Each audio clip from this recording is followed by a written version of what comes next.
Here are some photographs I took in the Galapagos Islands. All of these were taken on day tours from Santa Cruz and San Cristobal. I didn't do a cruise. My trip was DIY.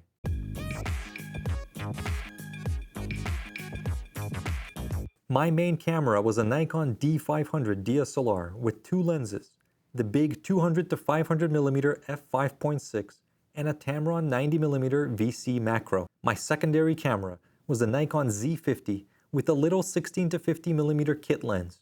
I used it when weight mattered, for walking around towns and for landscapes. It also doubled as my city camera during layovers. And finally, a GoPro Hero 10 Black for snorkeling.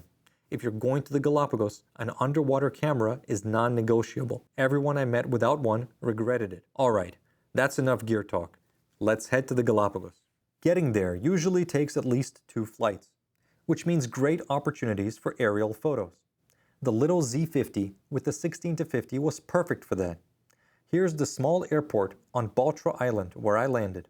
These days, you have to pay $200 just to get in. I started on Santa Cruz Island.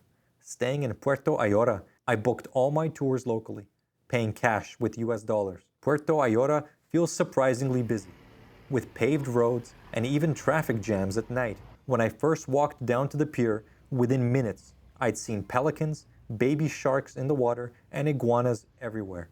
In the late afternoon, you can watch the fishermen feeding scraps to the pelicans. A short walk down the shore, I met my first Sally Lightfoot crabs.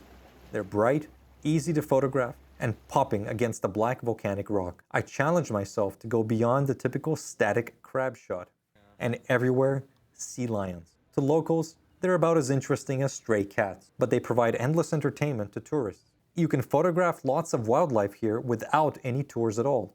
Birds, crabs, iguanas, and sea lions are everywhere. After a casual afternoon, I headed back to my hotel and got ready for the non-stop tours I booked for the next few days. Here's what a typical day tour in the Galapagos looks like. Around 7:30 to 8 a.m., you'll take a shared bus to the pier. Then you'll hop on a dinghy to your boat. Avoid tours with more than 16 passengers per boat. That's really the limit before it feels very crowded. Expect 1 to 2 hours by boat each way to your destination for the day. Adding the return trip, and you're spending 3 to 5 hours a day in transit, if not more. The advantages of a cruise become obvious pretty fast. We'll go through the best tours one by one, the ones I recommend if you go DIY like me. Bartolome might be the most overpriced tour, but it's still a must-do. Think of it as the establishing shot of the Galapagos. A short guided hike leads to a stunning viewpoint. The Z50 with the 16 to 50 was perfect here, although I regretted forgetting my circular polarizer back at the hotel. The highlight, though, was the snorkeling afterwards. I was glad to have my GoPro. It's a 2-hour boat ride to Bartolome and back. There's not much to do but chat, nap, or shoot some clouds. At one point, though, you'll pass an island with a cliff full of birds, so be ready for that very short window. If there's one tour that's bird photography heaven, North Seymour Island is it. You have to bring your telephoto for this one. From the moment you land, the clock starts ticking. You're on a timed trail, can't stray from the group, and there's no shade. This isn't where you learn bird photography. It's where you demonstrate your skills. Within minutes, you'll see iguanas, nesting frigate birds, blue-footed boobies, and many birds in flight. Autofocus speed and versatility are everything here. I loved the photographic opportunities, but did not enjoy being rushed. It was also a challenge switching between close and faraway subjects constantly with the 200 to 500. After lunch, we visited a beach with more blue-footed boobies. The next morning, I woke up at 5 a.m. First, I hiked 2 kilometers to Tortuga Beach to catch the sunrise. This is one of the best free activities you can do here, and it's magical. You'll see pelicans, little birds, sleeping iguanas, and crashing waves. I photographed all of this before 7:30 a.m.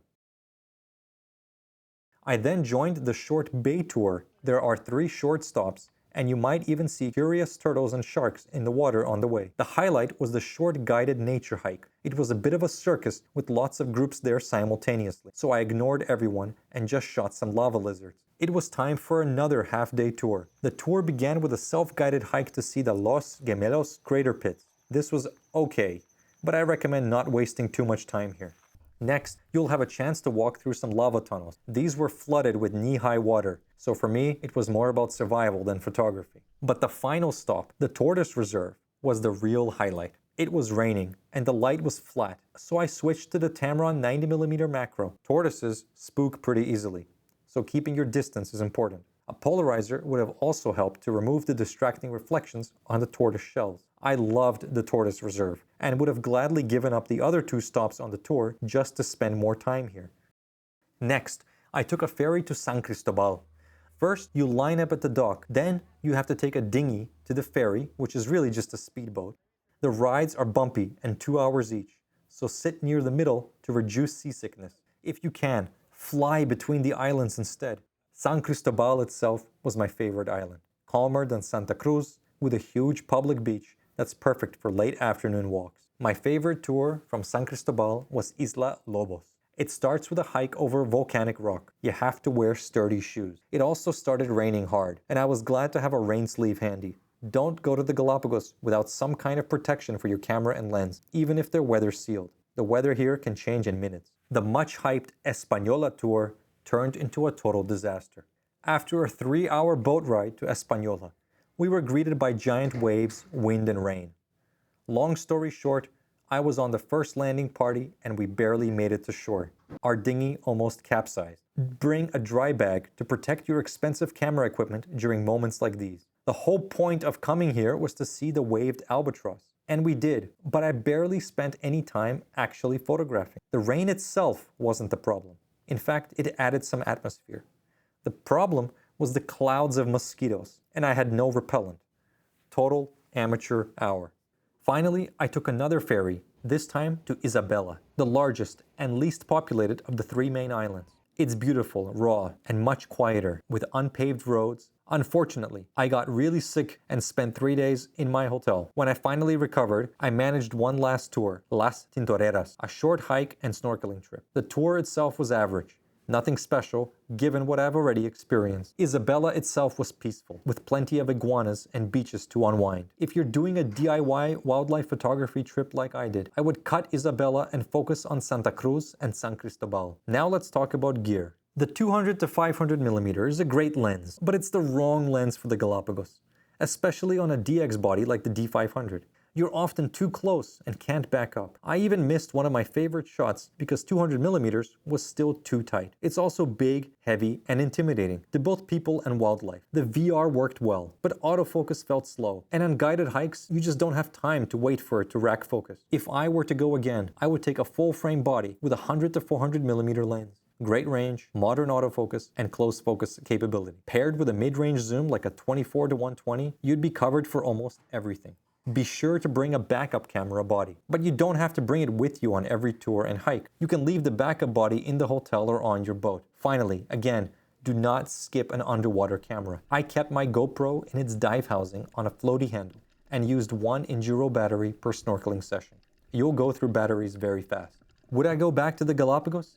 Sure, but it's far away, very expensive, and there are many other places in the world to photograph. If I were to go back, I would want to be on a dedicated photo cruise. Unless my financial situation drastically changes, the Galapagos was probably a once-in-a-lifetime trip for me. As always, thanks for watching, and subscribe for more.